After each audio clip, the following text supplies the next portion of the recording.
merci à vous d'être avec nous ce matin, en ce vendredi 14 avril 2022. Merci beaucoup pour votre fidélité. Merci beaucoup si vous nous rejoignez à l'instant. Instant dans lequel nous retrouvons Éric Galliègue sur le plateau de Téléfinance. Bonjour Éric. Bonjour Louis-Antoine. Bonjour, merci Éric d'être avec nous ce matin.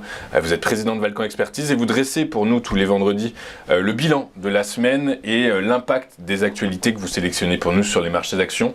Quel est votre bilan de la semaine, Éric ? Le bilan est positif sur les actions européennes, puisqu'on a effectivement une hausse de 2%, c'est une hausse LVMH en quelque sorte, puisqu'LVMH a fortement progressé hier à l'occasion de la publication de son chiffre d'affaires trimestriel.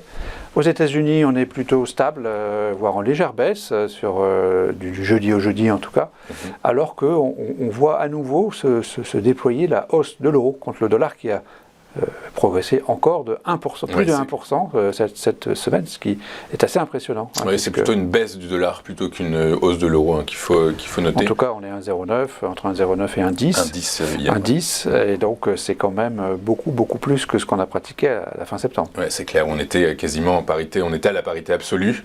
Éric, vous avez sélectionné pour nous donc 4 actualités. Vous commencez par la baisse de l'inflation aux États-Unis. Oui, c'est le sujet sur lequel le marché a eu des réactions diverses, puisqu'au départ, il a considéré que ce n'était pas forcément positif.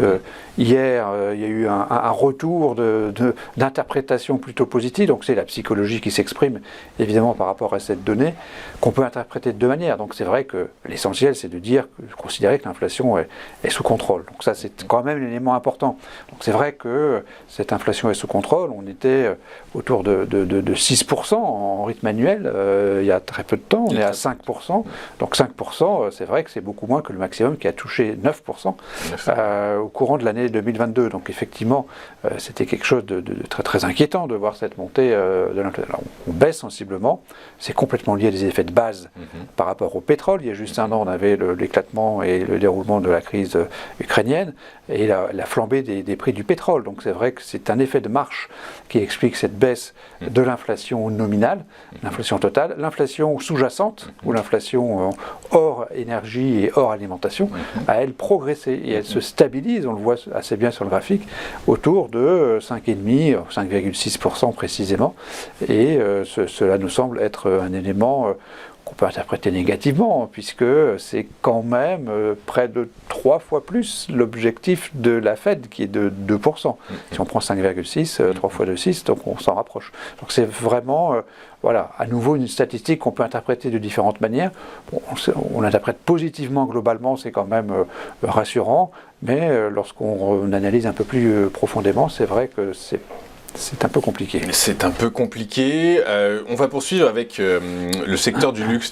Le secteur du luxe en France et particulièrement LVMH qui a publié hier ses résultats trimestriels, le T1 2023, qui sont juste excellents.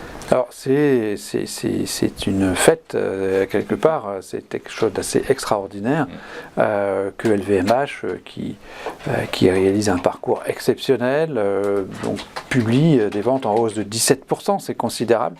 LVMH qui devient une fierté nationale, au même titre que les grands groupes leaders dans leur spécialité respective. Donc c'est vraiment quelque chose de tout à fait impressionnant, notamment la distribution sélective qui a progressé de 28% en organique, c'est-à-dire qu'il n'y a pas d'effet de change. L'eurodoll depuis un an est stable, il n'y a pas d'effet de change, il n'y a pas d'effet de périmètre de consolidation, c'est de la vraie croissance. C'est de la vente pure, ouais. C'est du volume et du prix. Ouais, alors du prix. Plus de prix que de volume, manifestement, mais en tout cas, 30% pour la distribution sélective, donc notamment à Hong Kong et Macao. Donc on a véritablement des éléments extrêmement positifs, bien sûr, pour LVMH, qui demeure véritablement la première société française par sa capitalisation, puisqu'elle représente 18% du CAC 40 en capitalisation totale et 14% en capitalisation flottante, qui est donc son poids dans l'indice. C'est gigantesque.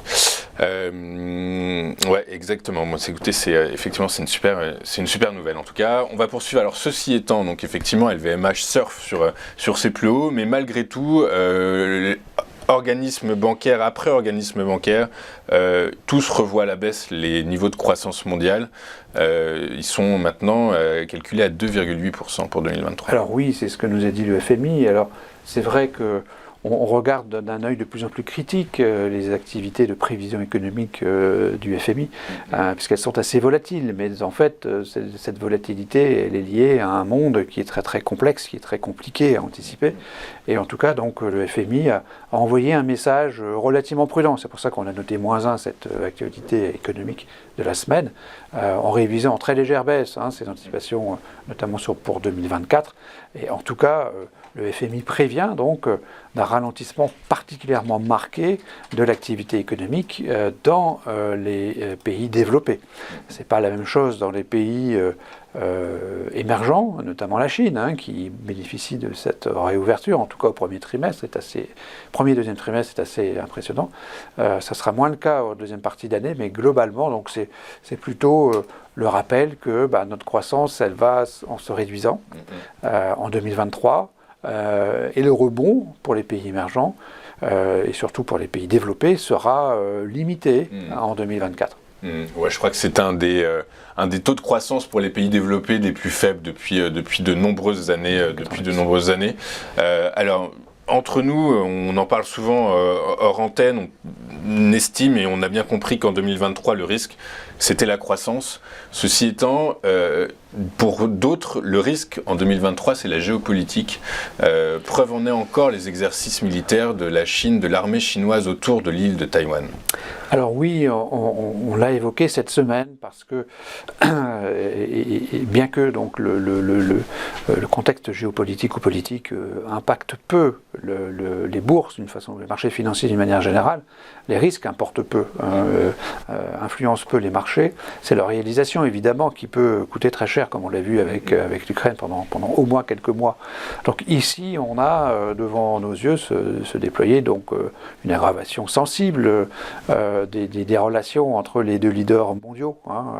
Le second voulant prendre la place du premier, c'est pas nouveau dans l'histoire de l'humanité, et c'est vrai que ça fait peur. Ça fait peur, surtout ces manœuvres qui étaient très clairement une simulation d'une invasion ou d'une reprise de contrôle de Taïwan par la Chine Pop. C'est quand même quelque chose d'extrêmement impressionnant, avec donc 91 avions, 12 navires, etc. Et des déclarations extrêmement belliqueuses de part et d'autre. Donc c'est vrai que voilà, on était dans cette situation au niveau européen, dans l'Est européen par rapport à l'Ukraine de 2014 à 2022. Avec cette guerre dans le Donbass, c'est des séparatistes qui étaient aidés par la Russie, et puis tout d'un coup on a eu, le risque s'est réalisé. Je pense que en Asie, le risque pourrait se réaliser. On a un risque important. Voilà. Alors, notre rôle, c'est d'essayer de mesurer les risques. Après, les investisseurs prennent leurs décisions. Donc, nous considérons qu'aujourd'hui, nous sommes dans un niveau de risque géopolitique qui est élevé, voire très élevé. Du jour au lendemain, on peut avoir des manœuvres qui ne sont plus des manœuvres. Voilà.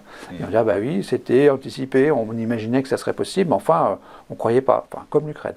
Donc voilà, c'est pour ça qu'on a voulu en parler pour une fois, parce que il y a des tas d'autres événements qui sont déroulés depuis des mois, mais ça montre que de ce point de vue-là, le risque géopolitique est vraiment très très dur, très très difficile en ce moment. Ok, sous votre contrôle, je rajouterai deux choses, Eric. La première, c'est que Taïwan, c'est le premier fournisseur, le premier producteur de semi-conducteurs au monde. Donc si la guerre se matérialise comme vous le supposez, ça impacterait inévitablement la croissance mondiale, et de fait par cette forte production de semi-conducteurs. La seconde, c'est que au-delà, comme vous le dites très clairement, c'est une confrontation entre la Chine et les États-Unis.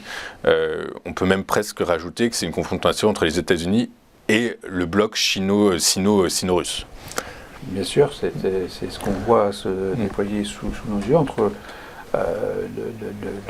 l'Amérique et ses alliés historiques, donc l'Europe, le Japon. Tout ça date de la Seconde Guerre mondiale, bien sûr. Et puis un bloc pays émergents, pays producteurs de matières premières, en quelque sorte, avec différents développements qu'on ne peut pas aborder ici, mais qui sont très intéressants, notamment sur une monnaie qui serait commune entre la Russie, la Chine et le Brésil. C'est passionnant ce sujet, effectivement, puisque ça sous-entend peut-être la dédollarisation de l'économie mondiale, la régionalisation des monnaies. C'est un sujet passionnant. J'espère qu'on pourra en parler plus tard. Merci Eric pour cette sélection de l'actualité de cette semaine écoulée. Quelle est votre synthèse en conséquence ? La synthèse est neutre, donc on a un équilibre entre les éléments positifs qui concernent les entreprises et les paramètres monétaires, et puis les paramètres économiques et politiques qui sont plutôt négatifs. Donc au total, une actualité neutre cette semaine. Eric, je vais vous titiller un petit peu. Le CAC atteint ses plus hauts, enchaîne record sur record, et vous êtes à l'écart encore? On est à l'écart. Alors c'est vrai que c'est toujours un peu gênant. Notre travail, notamment hebdomadaire, consiste à mesurer l'évolution du risque. Je pense que c'est important de le rappeler. Ce risque demeure toujours très élevé, selon nous, et induit une prudence sur les marchés auprès des investisseurs qui accordent une importance particulière à la mesure du risque. Et ça me semble important. Après, il y a d'autres dimensions de l'analyse, et notamment le momentum, la dynamique du marché.